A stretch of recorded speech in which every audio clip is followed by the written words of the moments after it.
And we want to take you now to Bellefonte, Pennsylvania, where there is breaking news in the trial related to the death of a fraternity brother at Penn State University. We expect today to learn more about surveillance video that was deleted mysteriously. The trial there is an investigation into what might have happened to that video. Let's listen in. Manslaughter to hazing, and also charges for the actual affirmative deliberate deletion of that video, which obviously pertained to capturing criminal conduct.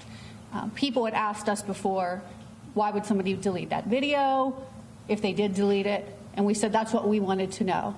Well, now we know, because it contained criminal conduct. In this particular case, I'm going to go through and tell you about the new charges that were filed this morning at Justice Lockman's office.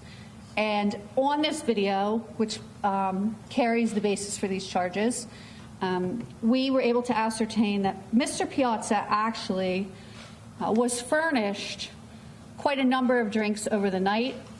And he was furnished, how many was it, Detective Chicatano? At least 18 drinks in 1 hour and 22 minutes. At least 18 drinks in over 1 hour and 22 minutes. And Mr. Piazza, in the basement video, and even as far as going back to the gauntlet, never once obtained any of those drinks for himself. Brothers were coming up to him and giving him those drinks, including in the basement. So that's the evidence that the Commonwealth now has. The charges are as follows for this time period.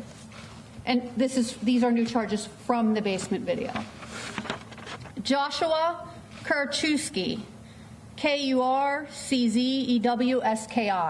And once again, these are filed charges with Magistrate District Judge Lockman, and you can obtain copies of these charges there.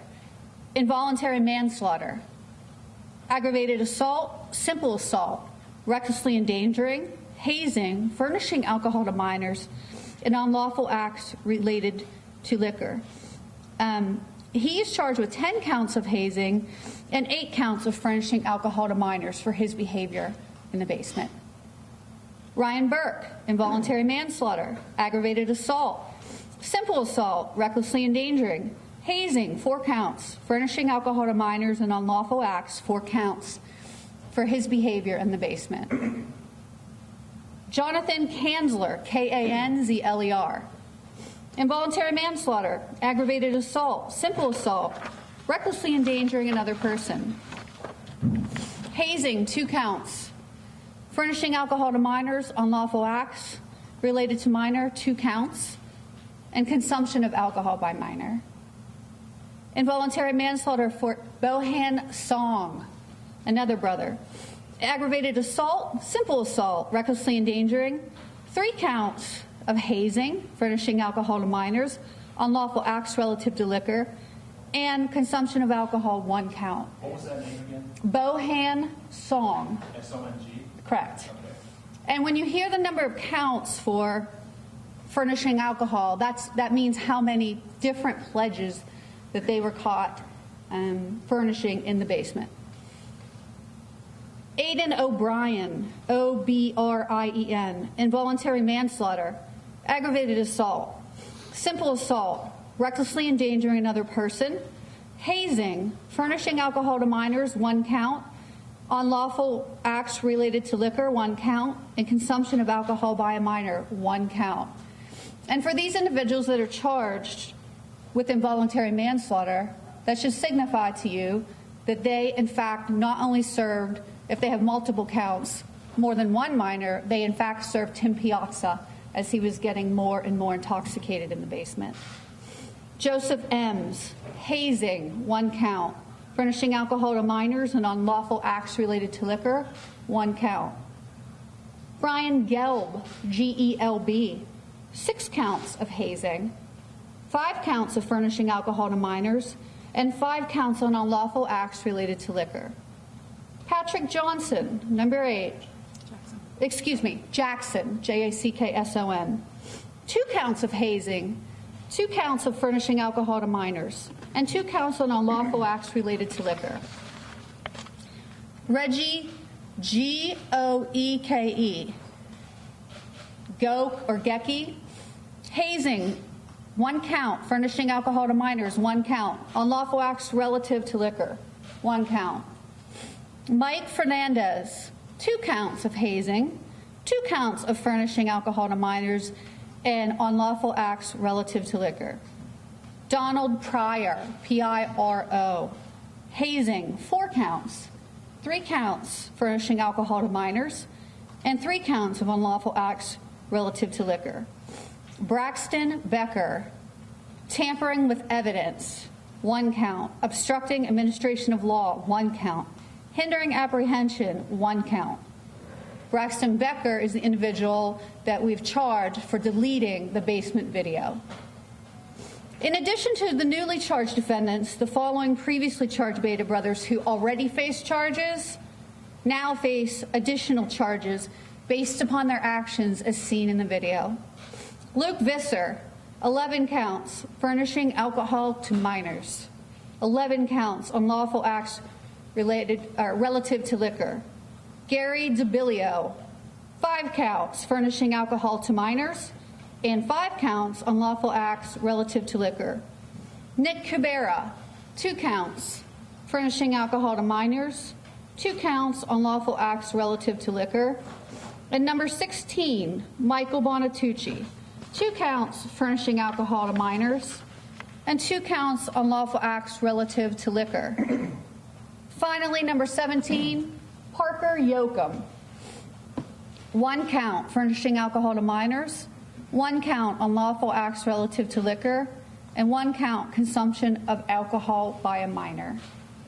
These charges, some new against people who've not been charged yet, and other charges which are additional for the ones of people that are already charged, were filed this morning, again, in front of Magistrate District Judge Lockman, and will be available for your, you can obtain copies from him. And also, we have a press release which lists those charges for you to pick up as well. They have an arraignment, I believe, in around 2 weeks from now. Detective Shikatana, do you know the date offhand? It's The 28th. And we are going to absolutely try to get a preliminary hearing in as soon as possible. And we think it would be best to, try to combine that preliminary hearing with the refile, because it's essentially the same incident. It's just new evidence discovered from that incident. So those are our preliminary goals right now. This case has, I think, fallen off its rails in terms of scheduling. I mean, this happened how long ago? The last prelim spread over many months, and it's already kind of off track.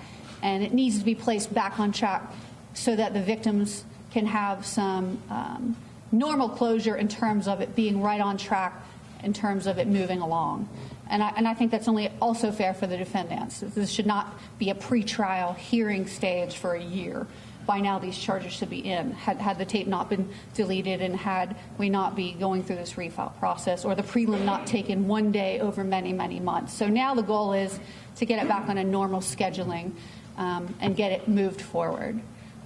With that, I am prepared to take questions about the new charges. What kind of time punishment could Braxton Becker receive? Unfortunately, those are misdemeanors. They don't really carry a lot of penalty by themselves. But as I said before, that's ultimately going to be up to a judge, and a judge can take into account what the case is, that a young man died unnecessarily. So the regular guidelines for those charges don't look impressive. They're probation eligible, but a judge can always take into account what this case is really about, and that could enhance what we call the regular guidelines.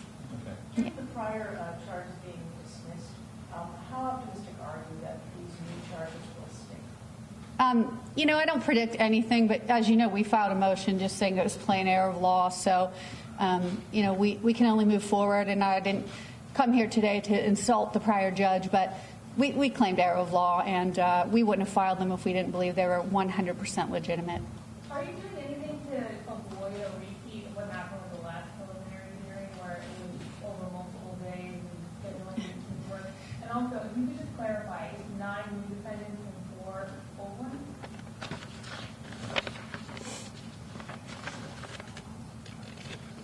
It's 12 new defendants and 5 old ones.